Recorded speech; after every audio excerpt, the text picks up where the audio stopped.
हाँ जी, तो New Zealand final में आ चुका है। इंडिया के अगेंस्ट फाइनल न्यूजीलैंड खेलने वाला है, ये हम सबको पता चल ही चुका है। जो कि इस टूर्नामेंट की दूसरी सबसे बेहतर टीम हम सब मान रहे थे, जो कि है भी। उनकी टीम बैलेंस को देख के, स्पिन खेलने की एबिलिटी उनके बैटर्स में बहुत शानदार है। फिर स्पिन बॉलर्स में जो क्वालिटी उनके पास है, तो ये सब देखते हुए सेकंड बेस्ट टीम तो है अभी तक न्यूजीलैंड। और हम सब भी यही उम्मीद कर रहे हैं कि सेकंड बेस्ट ही रहे, क्योंकि एक ही मैच बचा है और दो बेस्ट टीमें इस टूर्नामेंट की फाइनल खेलने जा रही है। तो फाइनल तो एक क्रैकिंग गेम होगा बिल्कुल, ये तो ऑलमोस्ट श्योर है। और यहाँ पे इंडिया पे भी शायद साउथ अफ्रीका आता तो मुझे ये लग रहा था कि वहां पे तो साउथ अफ्रीका जीत सकता था न्यूजीलैंड से लाहौर में। और मतलब अगर थोड़ी सी और अच्छी बैटिंग करता, बट यहाँ पे इंडिया के लिए थोड़ा सा आसान हो जाता। एक तो साउथ अफ्रीका यहाँ पे खेला नहीं हुआ था इन कंडीशंस में।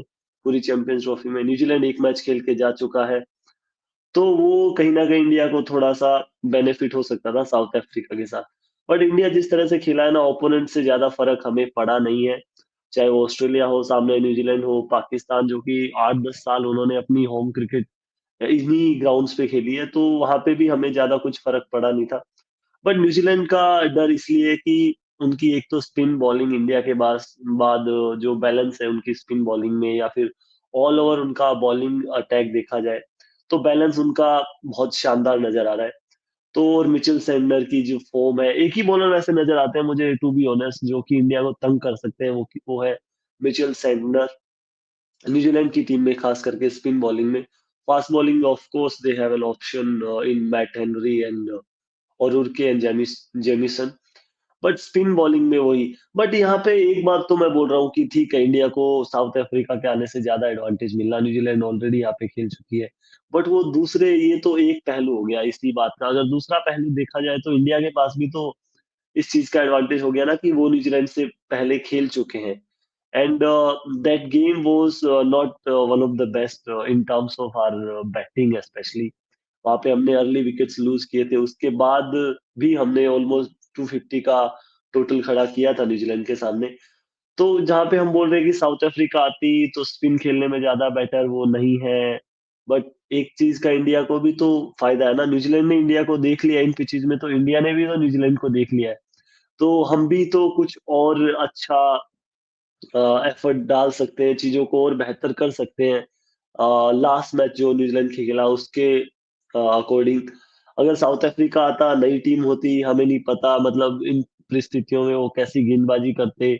नए स्पिनर्स उनके पास भी हैं जो यूज नहीं किए थे उन्होंने, शमसी और आई थिंक एक और उनके पास लेफ्ट आर्म स्पिनर है लिंडे के रूप में, जो कि ऑलराउंडर थे। तो मार्करम हो गए एक और अच्छे ऑप्शन उनके पास। तो मोर और सिमिलर मुझे लगता है कि अगर साउथ अफ्रीका भी यहाँ आता तो उनका भी सेम अटैक होता। जहाँ पे हम न्यूजीलैंड का थोड़ा सा मुझे ये लग रहा है कि हाँ, बॉलिंग में ठीक है, जो हम बोल रहे हैं न्यूजीलैंड ने इंडिया को तंग किया, दूसरी सबसे बेहतर टीम है। बट साउथ अफ्रीका आता तो वो भी इंडिया को होता कि यार, इस अटैक को तो हमने खेला भी नहीं है।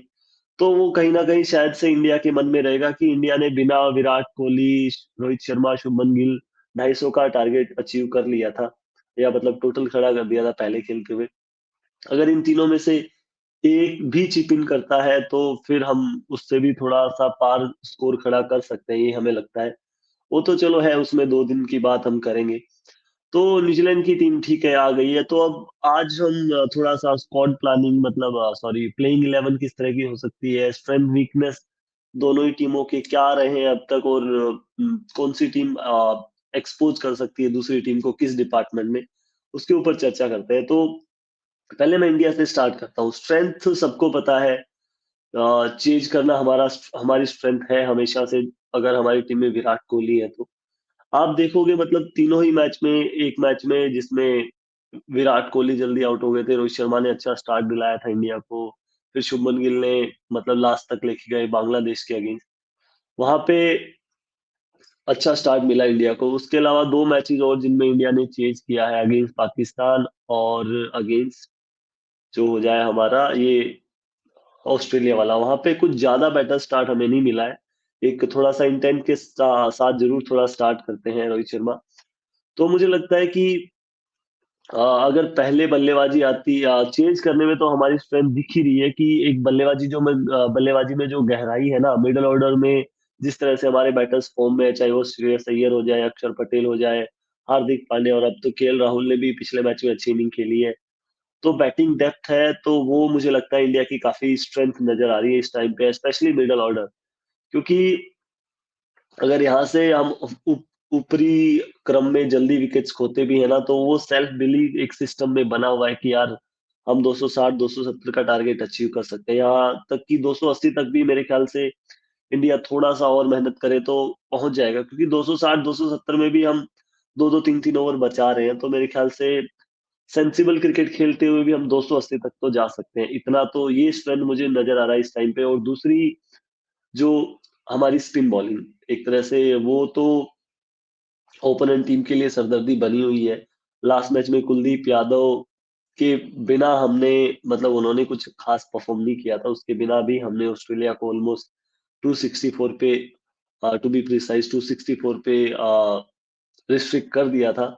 तो एक स्पिन बॉलिंग डिपार्टमेंट जो इंडिया का स्ट्रेंथ है इस टाइम पे, और एक middle order plus Virat Kohli और श्रेयस अय्यर की फॉर्म तो शानदार चल ही रही है। तो ये एक स्ट्रेंथ मुझे नजर आ रही है। और जो दूसरा, अगर वीकनेस, वैसे तो कोई वीकनेस ऐसा एक्सपोज हुआ नहीं है टीम इंडिया की इस चैंपियंस ट्रॉफी में, देखा जाए तो। बट एक जो मुझे छोटा सा है, मैं एड्रेस करना चाहूंगा पॉइंट, एक्चुअली दो। एक तो टॉप ऑर्डर, मतलब 2 विकेट्स हमारे ऑलमोस्ट जल्दी गिर रहे हैं हर मैच में, 50 60 40 रन पे।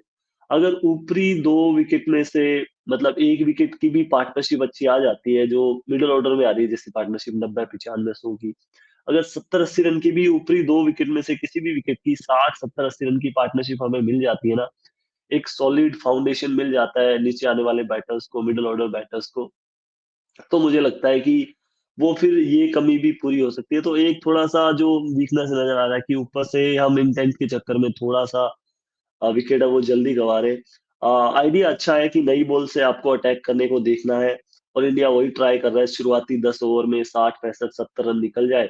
उसके बाद चीज़ें थोड़ी-सी आसान हो जाती है, क्योंकि पुरानी बॉल होने के बाद भाई एक बार हिट्टे मारना यहाँ पे आसान नहीं है इन पिचेज़ पे, इन विकेट्स पे, दुबई के इस ग्राउंड में। तो वो एक स्ट्रैटेजी तो अच्छी नज़र आ रही है, बट वहाँ पे थोड़ा-सा मुझे लगना देखना पड़ेगा, क्योंकि फाइनल का प्रेशर मुझे लगता है ऑस्ट्रेलिया के अगेंस्ट जो प्रेशर था उससे ज़्यादा तो नहीं होगा, क्योंकि टीम भी वो एक मतलब ठीक है, एक सेकंड स्टिम बॉलिंग अटैक के साथ आए थे वो, बट स्टिल ऑस्ट्रेलिया और ऑस्ट्रेलिया, तो उससे ज़्यादा प्रेशर तो नहीं होना चाहिए। तो और दूसरी जो वीकनेस मुझे नज़र आ रही है कि कुलदीप यादव, मतलब नॉकआउट्स, आईसीसी नॉकआउट मैचेस में हम देखें तो कुलदीप यादव का परफॉर्मेंस है वो इतना कुछ खास रहा नहीं है, चाहे वो न्यूजीलैंड के अगेंस्ट 23 वर्ल्ड कप का सेमीफाइनल देख लीजिए, वहां पे भी इतना अच्छा परफॉर्मेंस नहीं था इनका। फिर फाइनल में बिल्कुल ऑफ ऑफ कलर नजर आए। फिर साउथ अफ्रीका के against 2024 T20 world cup final, वहां पे भी कुछ खास नहीं कर पाए। तो कुलदीप यादव और लास्ट मैच में भी देखा हमने, बिल्कुल ऑफ कलर नजर आए। लेंथ थोड़ा सा इनका 1 यार्ड आगे चला जाता है, मुझे ऐसा लग रहा है लास्ट मैच में स्पेशली। 1 यार्ड अगर देखा जाए, मतलब 1 से 1.25 मीटर तक वो लेंथ थोड़ा ऊपर चला गया। अगर वो लेंथ कुलदीप यादव का जो एक्चुअल लेंथ है, लाइन है, वो लाइन भी थोड़ा लेग स्टंप पे ज्यादा चला गया था इनका, वो आता है, तो अगर ये दो थोड़े से बेसिस मुझे नजर आ रहे हैं कि ये अगर इंडिया कवर करता है ना, तो फिर मुझे नहीं लगता न्यूजीलैंड इंडिया के आसपास भी जा पाएगा इस मैच में भी, लास्ट मैच की तरह। और जो एक स्ट्रेंथ रह गया, स्पिन बॉलिंग का तो बात कर दिया मैंने, लेकिन स्पिन बॉलिंग में भी वरुण चक्रवर्ती का रोल है एक बार फिर से इस मैच में बहुत बड़ा होने वाला है। No doubt Mohammed Shami pace attack पे इतनी बात नहीं कर रहे हैं हम, वो करेंगे, हम टीम कॉम्बिनेशन पे जाएंगे। वरुण चक्रवर्ती का रोल फिर से एक बार बहुत बड़ा होने वाला है। उसके अलावा जो टीम इंडियन ऑलराउंडर्स है ना, अक्षर पटेल, रविंद्र जडेजा और हार्दिक पांड्या, वो इस टीम की बहुत बड़ी स्ट्रेंथ है। और इनका कंपैरिजन फिर सामने वाली टीम में हो रहा है ग्लेन फिलिप्स, जो कि प्रॉपर ऑलराउंडर है। बॉलिंग इंडिया के अगेंस्ट नहीं की थी उन्होंने लास्ट मैच में। फिर आपके रचिन रविंद्र, वो भी बॉलिंग कर सकते हैं, मिचेल सैंडनर, माइकल प्रेसवेल। तो सामने वाली टीम में भी अब देखा जाए तो थोड़े ज्यादा ऑलराउंडर है, थोड़े बिट्स एंड पीसेस वाले हैं। इंडिया के पास प्रॉपर ऑलराउंडर है जो कि आपको 10 ओवर्स भी करके दे सकते हैं, और एक अच्छी बल्लेबाजी भी जब टीम को ज़रूरत पड़े वो करके दे सकते हैं। अब आ जाते हैं जी न्यूज़ीलैंड की तरफ।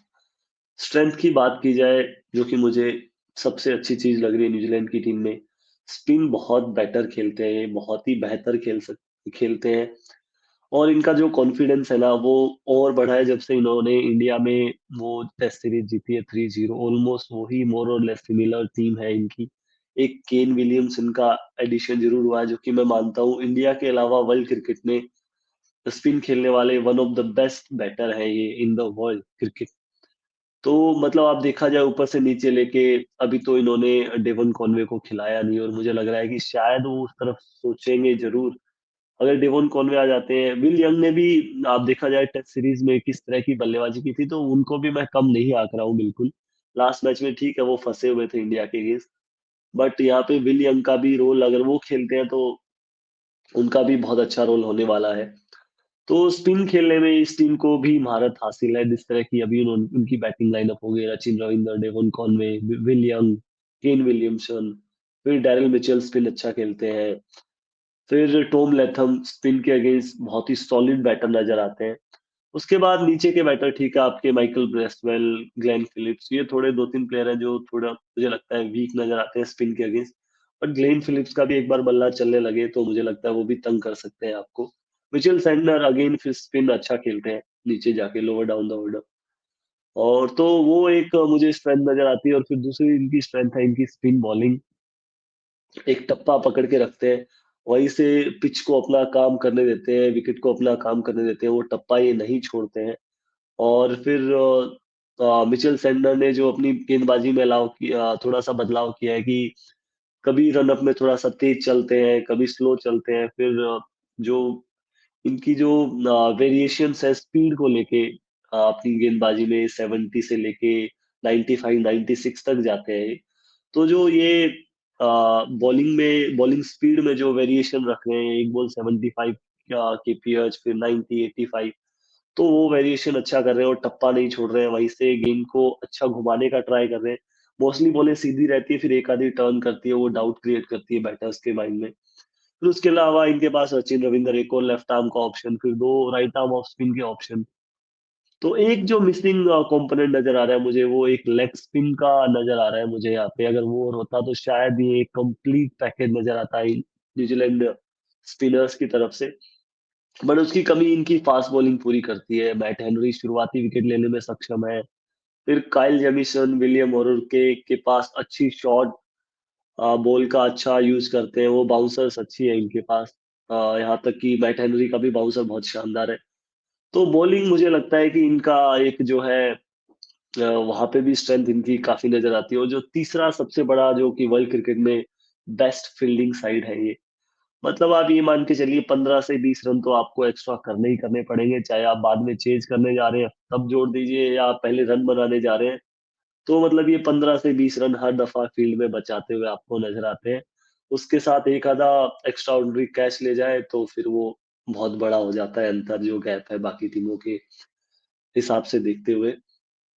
अब अगर वीकनेस की बात मैं न्यूजीलैंड की टीम में करूँ ना, तो यहाँ पे एक तो जो वीकनेस नज़र आ रही है मुझे कि अगर ये शुरुआती विकेट इनके गिरे तो फिर जो इनका मिडल ऑर्डर अगर आप देखें ग्लेन फिलिप्स और माइकल ब्रेसवेल का, वहाँ पे मुझे लगता है कि स्पिन ये दोनों बैटर्स ज़्यादा अच्छी नहीं खेलते हैं, तो ऊपर से अगर 2-3 विकेट जल्दी गिरे, जो कि ऑस्ट्रेलिया के पास एडवांटेज था अगर आप लास्ट मैच में देखो क्योंकि उनके पास थे स्टीव स्मिथ, मार्नस लबुशेन दोनों स्पिन अच्छा खेलते हैं, उसके बाद एलेक्स कैरी, ग्लेन मैक्सवेल ठीक है, Glenn Maxwell out of form है, चले इस ट्रॉफी में, बट स्टिल उनके पास स्पिन अच्छी खेलने वाले बैटर्स थे, 4 बैटर्स।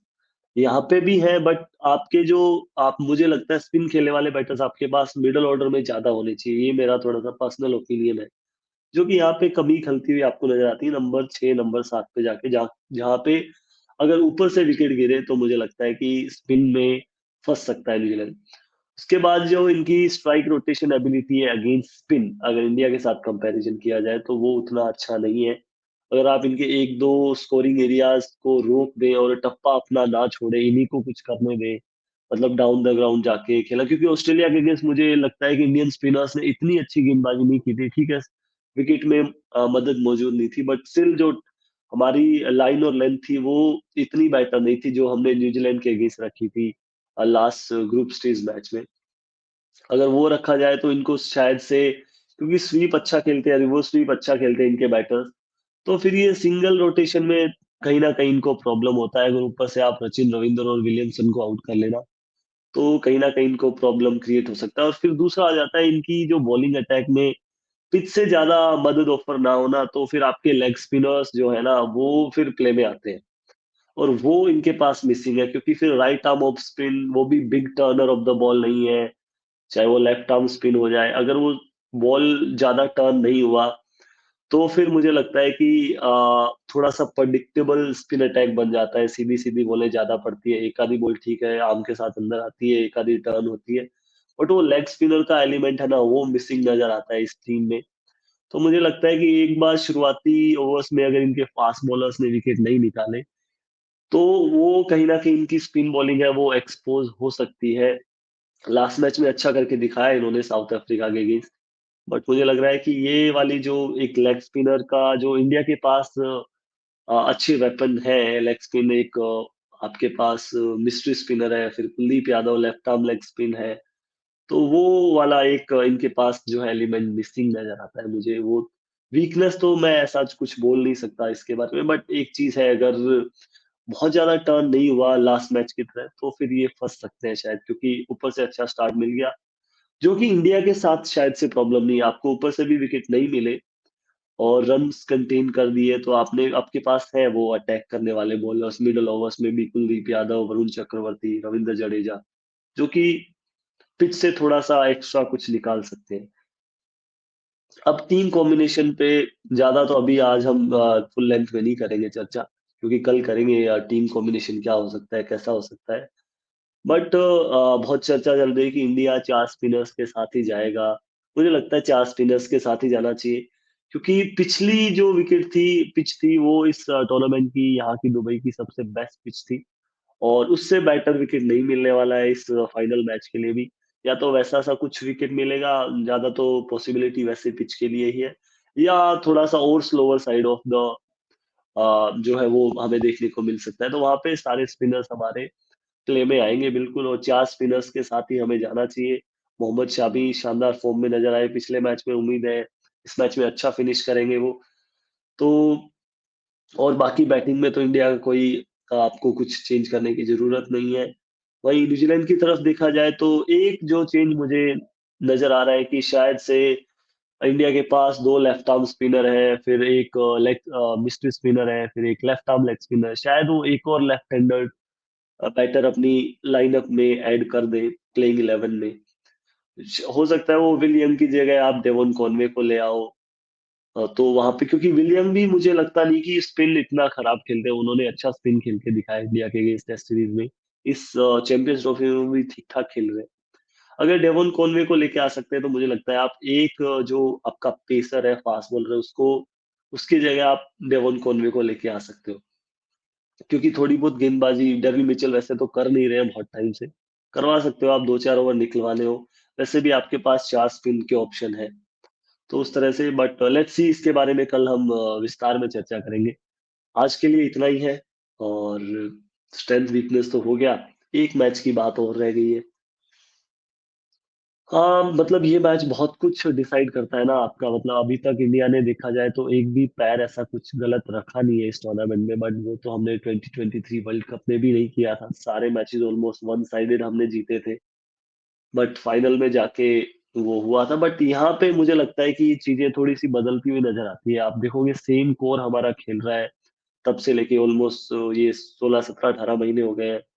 हमने टी20 वर्ल्ड कप का फाइनल उसके बाद जीता, वो फाइनल हारा हमने, बट हारने के बाद भी थोड़ा एक प्रेशर तो झेलने की वो आती है ना यार, कि ठीक है वहां पे 1.25 लाख 1.5 लाख लोग थे, ठीक है 140 करोड़ इंडियन का तो प्रेशर रहता ही है आपके ऊपर। सब देखते हैं आपको, सब जीतता देखना चाहते हैं आपको, मतलब जीतना देखता हुआ जो भी है। मतलब सब देखना चाहते हैं कि हमारी टीम जीते, वो प्रेशर तो है ही। बट प्रेशर दूसरी तरफ से न्यूजीलैंड के ऊपर भी है, मतलब 2019 वर्ल्ड कप का फाइनल वो जीता हुआ हारे ऑलमोस्ट। उसके बाद 2015 वर्ल्ड कप का भी फाइनल वो हारे ऑस्ट्रेलिया से, उसमें भी वो काफी शानदार क्रिकेट खेल रहे थे। तो वो चीज है, मतलब वो दो फाइनल्स हार चुके हैं वर्ल्ड कप में, उनको भी वर्ल्ड कप जीतना है, उनकी नेशन के लिए भी ये एक बहुत बड़ा मोमेंट हो सकता है। तो मुझे लगता है ठीक है, आवाम मतलब फैंस पॉइंट ऑफ व्यू के हिसाब से देखा जाए और फैन फॉलोइंग के हिसाब से देखा जाए, ठीक है वो इंडियन क्रिकेट में ज्यादा है। बट प्रेशर झेलने की जो मुझे लास्ट मैच में नजर आया ना, कि मतलब वो 2 विकेट जल्दी गिर गए ऑस्ट्रेलिया के अगेंस्ट, वहां से जिस तरह से हमने काम होके बिल्कुल उस टारगेट को जिस तरह से स्मूथनेस के साथ अचीव किया। बॉलिंग में भी बहुत बार हम मतलब अगेंस्ट द वॉल लगे, हर बार पार्टनरशिप बिल्ड हो रही थी, ऐसा लग रहा था कि ऑस्ट्रेलिया 310 315 भी बना सकता है।